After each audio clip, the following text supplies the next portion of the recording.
Okay, so welcome to this session, everyone. Now we have already been completed all the models that are very important for your strategic business leadership paper. For this class, we are going to start with the important topics that have been asked in the paper number of times. Now, what are the important topics? First of all, financial ratios and projections. Now, ratios and projections are something that you have already covered in your financial reporting paper. Funding strategies, that is your debt and equity, something that we have already covered in your FM paper. Budgets and MIS, again, something that we have already covered in the previous papers. Project management, e-business, e-marketing, big data, CRM, consumer relationship manager or the customer relationship manager. IT risk and security, cloud computing. After that, professional corporate code of ethics and public interest, non-executive directors, committees, and family-owned businesses. Then we have integrated reporting and six capitals. After that, we have social and environmental footprints, risk management and recommendations, control weaknesses and recommendations, audit committee and internal control. So the last three parts from your audit only. Now, if you take a look at all the topics, actually most of the things are something that you have already covered in your previous skill level papers. Correct, everyone? Be it NEDs, be it financial projections, be it integrated reporting, most of the things are the part of the curriculum that you have already covered. Now, over here, what becomes important is how you showcase the impact of that thing. How do you write out that thing? This is something that you have to talk over here, everyone. So now we will start with the financial ratio and analysis. Now, before moving ahead, if you guys have any question from any of the previous topics, feel free to reach out. Now, the very first thing, that is your financial projections. So when I talk about financial projection, everyone, financial ratios and analysis. Now, financial ratios and analysis, you have to divide everything into two parts. First is the profit and loss, second is the balance sheet, and the third one is the non-financial ratios, actually three parts. Now, when I talk about the profit and loss analysis, can you come up with like 3 to 4 ratios that you calculate from profit and loss statement? We can talk about gross profit margin, correct? We can talk about net profit margin. We can talk about operating profit margin. We can talk about the sales trend. We can talk about n number of things. So generally, all the things that will point out towards my profit, they will become part of my profit and loss analysis. So all the things that are pointing out toward profit and loss are part of my profit and loss analysis. So over here, what you have to do, let's say there's a company and you are supposed to provide a financial ratio or projection of that company. So talk about the company's sales. Is it increasing? Is it decreasing? Whether it is stable? Talk about all these things. After that, consider the growth, absolute growth, and the growth in the percentage format. A company showing year-on-year sales growth of 15, 12, and 8% over the past 3 years might indicate a positive but slow growth trend. Although 15% growth, you could say it's good, but if you just take a look at the industry standards, now you have to take a look whether the industry standards have been given in the answer or not. If they are not given in the case, then it's absolutely different. If they are given in the case, you have to talk about that thing as well. Let's say industry standard is close to 17%, 18%. Now you are growing by 12%. So how would you denote? Although the company is growing by 12%, which is a healthy growth, but considering the growth in the industry, we can say that the company, no, we won't be using we can say, okay. I'm actually teaching you right now. That's why I'm using the word we can say. When you write down, you are a professional. You are writing to a CEO or a director. Are you getting my point? So you cannot use the word we can say that. It's actually something very wrong. So you can write in a professional manner. So when we will start how to write, when we will start that class, so over there we will discuss these basic things. Then if I talk about gross profit margins, now gross profit margin, first of all, I hope you guys know how to calculate gross profit margin, net profit margin, return on capital employed, return on equity, basic things you already know. Okay, in the exam, certain times they will not even ask you to calculate the ratios. You have to use your brain. You have to use your commercial acumen to solve the correct ratios. Okay. Now, gross profit margin, gross profit upon sales into 100, you get the gross profit margin. Now, you have to assess whether the margin is improving, declining, or stable. Now, improving margin is something which is good. Now, when will your margin improve? When will your gross profit margin improve? Either you have increased the sales price or you have cut down your cost of sales. No, you can't say that my sales are increasing, that's why my margin is increasing. Margin increases because of the change in the profit level. Basically, either you have increased the sales price or you have decreased your cost of sales. I hope you are getting my point, everyone. Okay. Now, a gross profit margin increasing from 30 to 32 or 35 over 3 years indicate a profit improvement as well as improvement in efficiency of the companies, efficient operations of the companies. Now, what companies do? They change their supplier. Now they move to a poor supplier. Because of the poor supplier, their cost of sales had declined. Now, is it a good thing that the company is doing?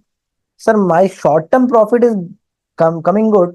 What is the problem in that? No, beta, your short-term profit is good, but do you really think what is the role of the company? The role of the company is to ensure the wealth maximization. Wealth maximization is not there. So when you talk about the gross profit margin, take a look at the company is not increasing the gross profit margin by you know by overcoming the future growth of the company. So this is something that you have to consider while writing down your answer. After that, talk about the net profit margin. Similar to gross profit margin, you can talk about the net profit margin, if it is increasing, decreasing, and what could be the reason behind that. Then return on sales. Up over here, but there are certain things that you can talk about. You can talk about return on capital employed.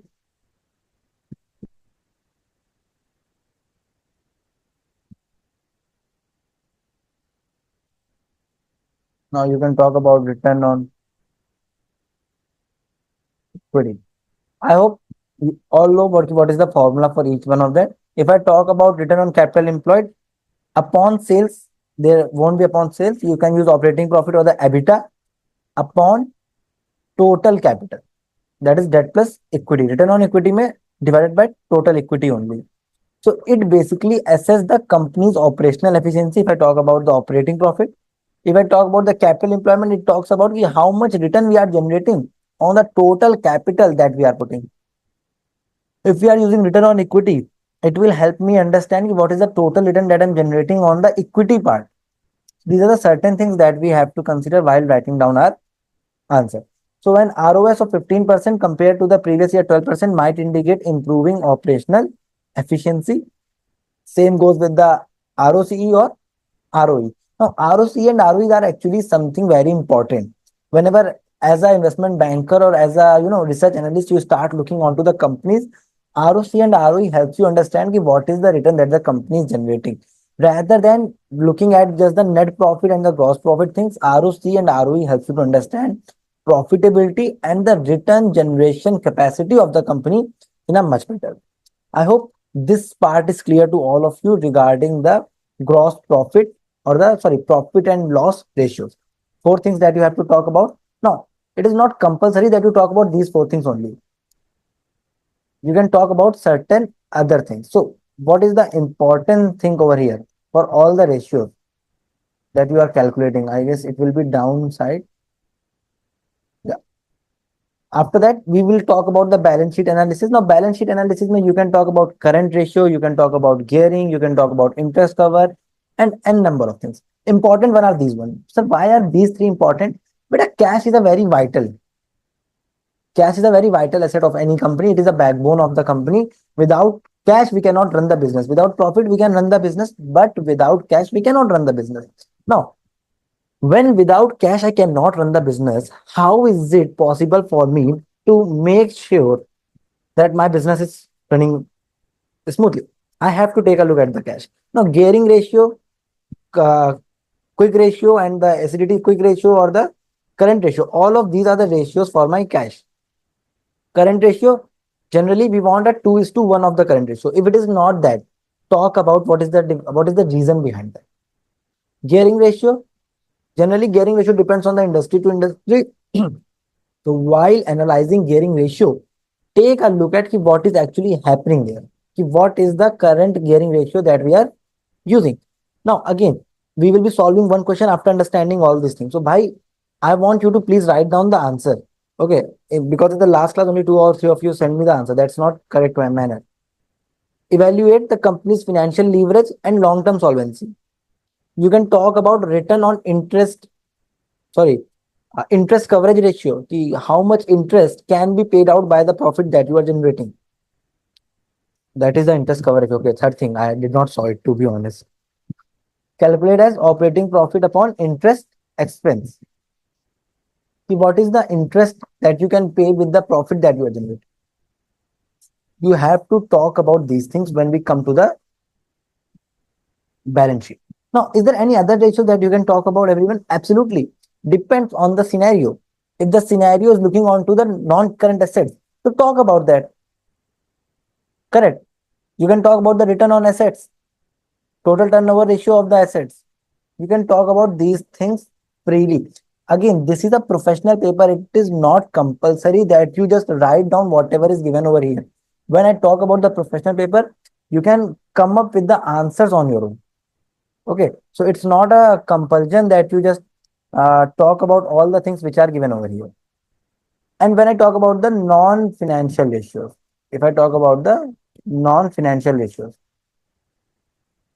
non-financial ratios, qualitative ratios, revenue per employee. If my one employee is generating how much revenue for me, that is a non-financial ratio.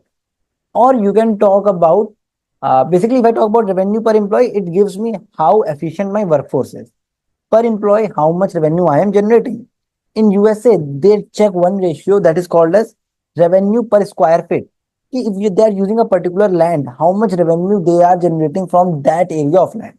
Although, if I talk about a number of countries in cities in India, we cannot use this as a correct indicator because land could be a way too much, but we cannot be generating that much of revenue. But if I talk about the USA, where real estate is very expensive, revenue per square feet could be a good indicator to help you understand how much revenue you are generating and how much revenue you should be generating. So again, non-financial ratios, there is no clear indication to which non-financial ratios you should use. So non-financial ratios generally, if I just had to give point, okay, I'll give it in the examiner notes only. Okay, so these are the certain ratios that you have to check: profit and loss ratios, balance sheet ratios, and the non-financial ratios. Now, I hope these three ratios are clear to all of you. Talking about the examiner points and the additional tips, focus on the qualitative analysis rather than the quantitative calculation, again because this is a professional paper. So qualitative analysis helps you to understand, helps you to write in a much better way, because quantitative analysis is something that an accountant can do, but qualitative analysis is something that a professional can do only. Now the exam is testing your ability to interpret financial information strategically and not your arithmetical skills. So by don't focus that much on your calculation part, because calculation is something that even someone can perform over the Excel. So if you are just saying sales is growing by 20%, which is a good thing for the company, are you getting any marks for that? Absolutely not. You are not going to get even a single mark for this statement, which is absolutely true for your financial reporting paper. When we had to solve a question on the financial ratio analysis, but this is what we are getting 20 marks for financial ratio analysis only. We are getting 20 marks for financial ratio analysis. So if you just write down sale growth is increasing, which is a good point for the company, are you going to get any marks? Absolutely not. So provide reason for variances. Always ask why when you see a significant change or difference. Instead of asking why, what you would do? Discuss the rationale with the management. You have to write down the rationale behind something happening. If there is no clear indication, then you have to use the information which is given in the case and then come up with the answer of your own. So these are the certain things that you have to take care of while writing down your answer. No need to show calculations in SBL, present the ratios and jump straight into the analysis and implications. So, although better to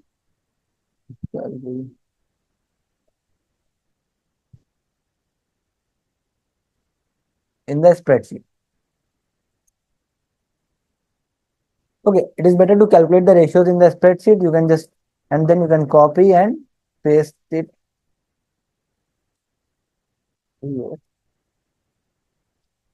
No, it's not compulsory that you copy and paste it, but see, it will actually save your time. That's why I'm saying you just copy and paste it. It will save a lot of your time. Now, what is the additional tips? Prioritize material variances over small ones. Now, let's say there's a variance of 20-30%. There is a variance of 20-30%. So you have to materialize that thing. You have to say that that is important. Rather than saying if this 10% or 20% is important, you have to talk about this thing which is actually important. Ab, if there's a change of 5 to 7%, you cannot say this 5 and 7% is very big change or a very big important change. Okay. Rather than that thing, you say if there is a variance of 30%, 40%, 50%, that thing is material. I hope you are getting my point.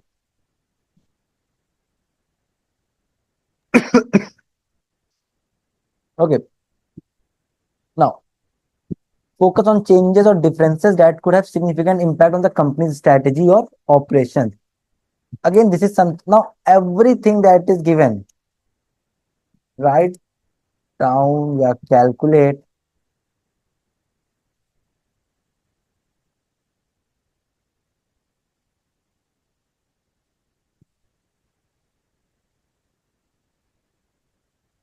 based on the scenario. So you have to talk about those variances which can actually impact the strategy of the company, which can actually impact the operations of the company rather than something which is very basic. Uh, After hearing all these things, you might be thinking, sir, now what is actually we are supposed to write? Correct. What is actually we are supposed to write? See, again, this is a professional paper. You are supposed to write your answer in the way that could actually give certain impacts or insights to the examiner. If you write down XYZ thing which are even of no use, it's not going to help you out. Let's give you a very simple example. Let's say I am buying assets on a regular interval. I am purchasing assets on a regular interval. What ratios you can talk about over here? Now you can say, sir, if you are buying assets ka matlab non-current assets, it means that I would have been taking a lot of loan either because the assets are something that we have to take a loan. Sir, how do you know? Because I have been analyzing companies from a very long time. Okay, I have been analyzing number of companies from a long time, so I do know. As a student, you might be having some certain troubles, but because I have been a research analyst, I do this thing, so I know companies generally purchase assets from loan. So if they are taking loan, gearing ratio will be increasing. One thing, sir, gearing ratio is increasing because they are buying a lot of assets.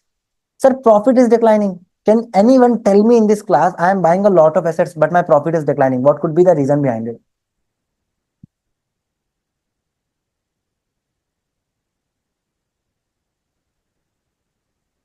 Be quick, everyone. What could be the reason behind this thing? That I am buying a lot of assets due to which my profitability is declining. Sir, obviously, when buying assets, you're spending money, which you're like your savings will decrease, so your profits also will decrease. No, no, my disables would decrease. That's what you are saying. Yes, sir. So, what is the problem with my disables declining? Disables is a part of assets, Yes, not sir. a profit. No, no, you're spending on assets like fixed assets, right? Yeah. Okay. I'm saying my profitability is declining. Yes, profitability. So, how would you, how disables are related to the profitability? Are you talking about the bad debts over there? So bad debts as well as like you told you're buying a lot of assets due to which your profit is decreasing, right? Yeah. So like assets in the sense it can even be fixed assets. Like you're taking part of your profits to purchase your fixed assets. No, I'm not saying that. Okay, okay. My bad, sorry. See, I am saying, see, first of all, even if I am using part of my profit, so that will be a part of retained earning. Okay. Because profit is something that we get. If you ever buy a asset, do you show it as an expense? You don't show it as an expense. So how could you say that my profit will decline because you are buying asset? But when I'm buying a lot of asset, there could be two reasons that my profit is declining. The very first reason is because I'm buying a lot of assets, my depreciation will be falling. No, sorry, my depreciation will be rising. Because of the rising depreciation, what will happen? My profitability will decline. Now, this is one thing that you have to write down while writing down your answer. Are you getting my Okay, so point? okay, so yes, got it, So sir. this was Thank you. something that you have to write down. Now, sir, so what is the benefit of buying the assets, beta? You bought asset right now. You will get the returns of this asset after a year, after 6 months, after 2 years only. Check out number of companies over the screener.in. After this thing, I will show you this part. Okay, I'll show you. Exercise commercial sense in selecting which ratios to discuss. Not all ratios will be equally relevant in every situation. So this is something that we all know. We cannot use every ratio for every scenario. We have to be specific which ratio we need to use in which scenario. We have to be specific. Always link financial analysis to strategic implication. How do these financial results impact the company's ability to achieve its strategic objectives? Okay, always talk about strategic implications, the long term objectives of the company, and we have to consider the industry benchmarks, economic context while interpreting the ratios. We have to talk about these things. Now, I am saying that the gross profit margin should be 20%, but the by industry is 45%. So, am I working well? I'm not working well. Sir, I have shown a growth of 16 to 25. I am working well. No, industry average is 45. You are still below average. Talk about these things. Look for interconnections between different ratios to build a comprehensive picture of the company's financial health. Example, you said my sales is increasing. You said my sales is increasing, which is a very good point for the company. Take a look at why sales is increasing. Sir, my datas are also increasing. Now give me one reason, guys. My datas are increasing, my sales is increasing. Can you connect these two dots?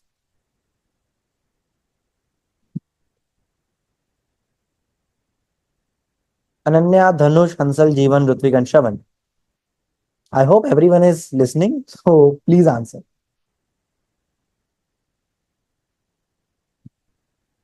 Be quick, guys. I hope you understand that I'll be posting these lectures. So a lot of students will be watching every one of you.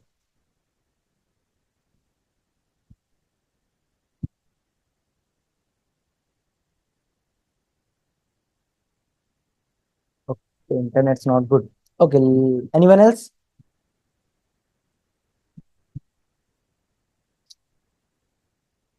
Let me tell you then.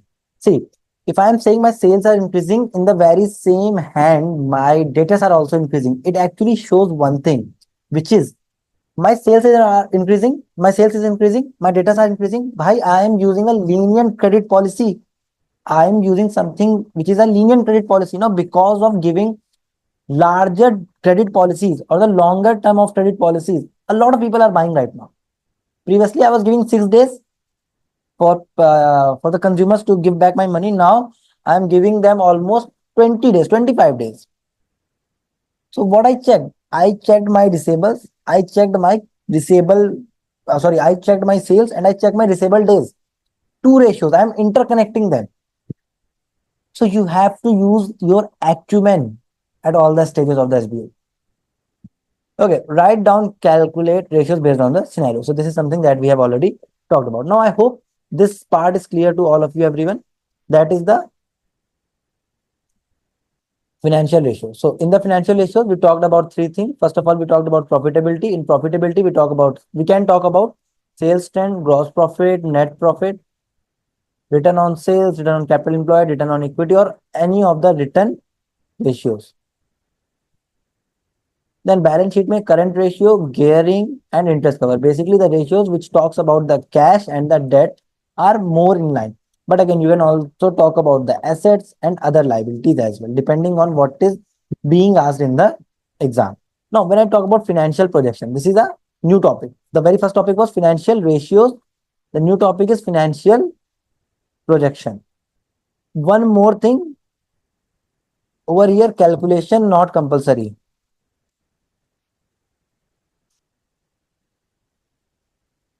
Calculations are not asked in the SBL. So even if you show it or not, do not show it, it's up to you. Depending on the time that you have, you can take the decision. Now, when I talk about the financial projections,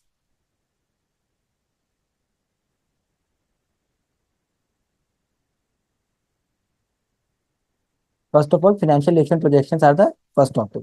So we just talked about financial ratios. Now we'll be talking about the financial projection. Now projections are what?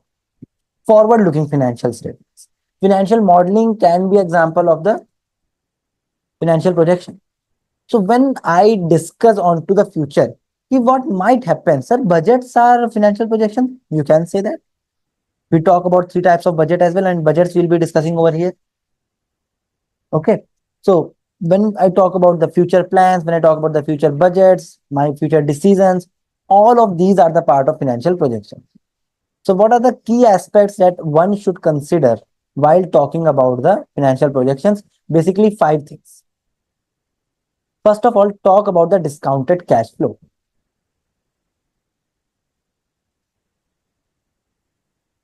Talk about the discounted cash flow. Now you might think, sir, what is that to discuss in the discounted cash flow? Now, I hope you guys all know already know what is discounted cash flow. Future values that I'm going to get in future, future cash flows that I'm going to get, future cash, not cash inflow, only cash outflow that I'm going to pay. All of them discounted using a correct rate is called as a discounted cash flow. So if you have given the FM paper, I hope you guys already know what is discounted cash flow. If you still have any confusion, please let me know.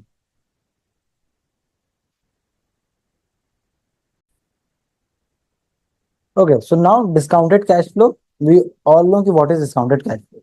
So DCF is a valuation method that estimates the value of an investment based on its future cash flows. So what we are investing right now and what is the money that we will be receiving in the future is something that we use the DCF for. It takes into account the time value of money, providing a more accurate picture of the project value. It helps us to understand whether whatever the money that we are receiving in the future terms, what is the present value of that money and whether we should go and make that investment right now or not. Calculate and discuss payback period. Second thing is calculate and discuss a payback period. Now, what is payback period? Payback period actually help us understand what is the money that we will be receiving. Sorry, let's say I have invested 10,000 rupees. Let's say I've invested 10,000 rupees and I will be getting 2,000 every year. How much time will it take me to get the money back? How much time will it take me to get the money back? The answer will be very simple. It will take me 5 years. I have invested 10,000. Every year I am receiving 2,000. How much money will it take? It will take me 5 years. Now, I would want to invest in the projects which will take me a lower time, which will take lower time to get the money back. So one place I am taking 5 years, in another place I am taking 2 years. Where would you go? Sir, I would go as an investor, we would go to the place where we would get the money back in a shorter time frame. If I talk about DCF method, we would invest in projects where NPV is positive. I hope you guys already know what is NPV because since we just discussed it right now. Now, the payback period is the time taken to recover the initial investment. We simple to understand. While simple to understand, it does not account for the time value of money. Although there is one more method which is called as discounted payback period, which considers the time value of money as well. All of these are the concepts of the financial management. So if any of you are still not sure on these concepts, let me know and we can discuss on to these parts as well. Now, payback period, then discounted cash flow. After that, we have to talk about the assumptions. So two things over here, both the things are onto the financial management part. So payback period may take a look at what is the time period within which I will get the money back. How much time will it take me to get the money back? Scrutinize the basis for projected revenues, cost, and growth rates. Consider factors like market trends, competitive landscape, macroeconomic conditions. So now if I talk about the third part, you have to review the assumptions and the amount. And if there is any stupidity that they have done in the case, mention in your answer the adequacy of the assumption. You have to mention in your answer the adequacy of the assumption. So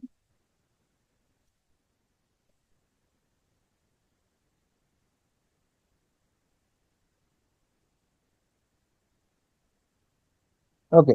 Let's say you said ki after the project, I can you took on an investment of 10,000 a machine. You are saying after 10 years, I am still able to send the machine at 7,500. Now, do you think this assumption is correct? Now, because of these assumptions, your decision can change. But do you think this assumption is correct? Talk about that thing. Talk about the scrap value of the other assets that have been used in the company. Talk about the scrap value of the same asset in the different industries, in the different companies. You have to talk about it. Sir, if there is nothing better, it will be given in the case. Don't think, sir, if it is not given, how can I be talked? How can I talk onto these factors? It will be given in the case. That's why they are testing you, whether you are able to analyze the case, evaluate it correctly, and then you are able to professionally present it or not. These are the things that they are checking you.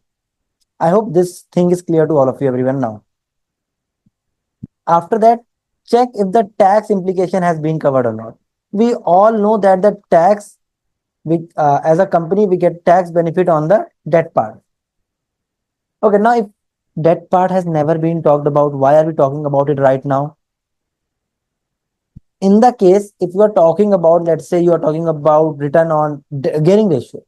So in the gearing ratio, talk about the debt benefit that you'll be getting, and if the company is using debt benefit, and because of that, they are increasing the value of debt. Talk about those factors as well, everyone.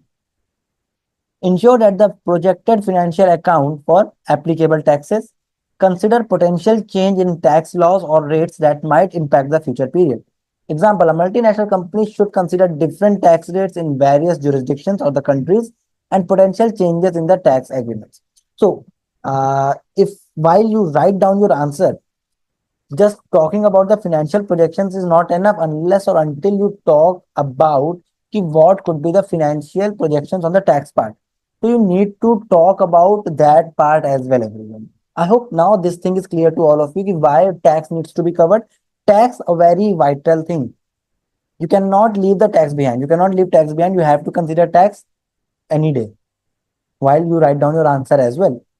Sir, I am talking about profitability. Is it important for me to talk about tax? Beta, it's not compulsory. Again, nothing is compulsory in the exam. It's a professional paper. How you like to write it, you can. But if they are talking about a multinational company where they are operating in a different jurisdictions, you can talk about taxes. It will give a better understanding. So when we will solve one question onto this partner, you will get an understanding how we are supposed to solve it. Suggest sensitivity analysis or what if scenarios. Sensitivity analysis and what if scenarios actually is. Sensitivity analysis actually talks about what would happen if something will change by a certain percentage. What will happen to your NPV if, uh, let's say your sales decrease by 20%? What will happen then? What will happen if your cost increase by 40%? So all of these things are an example of sensitivity analysis and what if analysis. See, sensitivity may and what if may a very small difference. What if may there can be different scenarios. Sensitivity basically talks about how much my sales, my cost of sales, or any variable should change that my project and PV or any other factor could become negative. This is one thing. I hope this thing is clear, everyone. Say what sensitivity analysis and what if scenarios talk about. You can use what if scenarios and you can use sensitivity analysis in your Excel sheet as well. Although not in the Excel sheet that you get in the exam, you're not supposed to show calculations over here as well. Basic understanding is more than enough. What is what if and what is sensitivity analysis. So I hope now both these factors are clear to all of you. After this, let's discuss onto the examiner notes. Focus on the logical consistency and reasonableness of the projection. Okay, logical consistency. Basically, whatever you are writing, is there any logic behind it? So when I just talked about the 10,000 ki machine and you are saying the scrap value is 7,500, is there any logic behind them? Talk about that factor. The exam is testing your ability to think critically about financial forecast, discuss material items and significant assumptions. Do not get bogged down in minor details. Okay. Major things. When I talk about variations, we talk about major things. When I talk about any financial projection, we talk about minor things, major things. We do not talk into the minor details. We are not deliberate about what minor details we need to go through. Okay. So don't worry about the minor details. It's of no use. Now, additional tips, challenge revenue projection and growth assumptions. Skepticism, you get professional marks of skepticism over here.